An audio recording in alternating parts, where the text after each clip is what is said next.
Namaste, everyone. It is the perfect day to do an indoor yoga practice.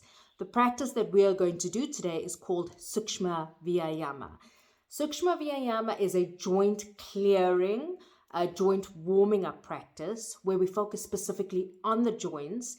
And it's really good to do as a pre warm up to a yoga practice, or really if you are just wanting to work on the joints and any pain or inflammation you may be experiencing.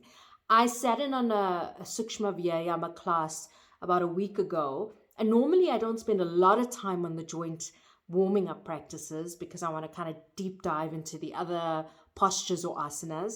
But I was stiff for 2 days after that. So for me, that was just really illuminating in that it's so important to focus on these joints and on warming these joints up.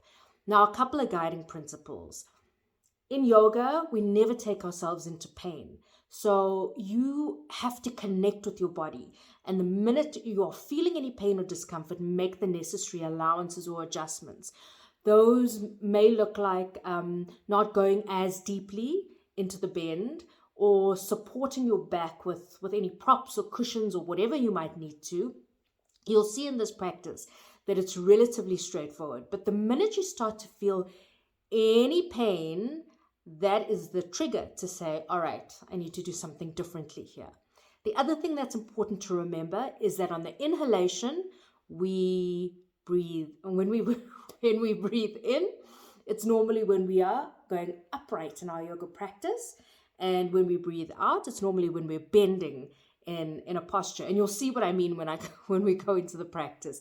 And then lastly, you can practice yoga however you like, wearing whatever you want, and having any accoutrements, candles, music, whatever you'd like to.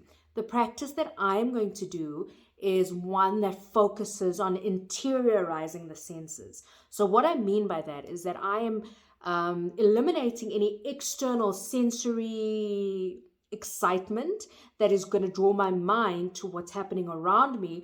Rather, I want to interiorize the senses internally so that I can deepen my practice. But there are many different styles of yoga practiced in many different ways, and pranam to all of them. This is just the way that I am choosing to teach it for today. I'll post a link to the practice. Jai Gurudev.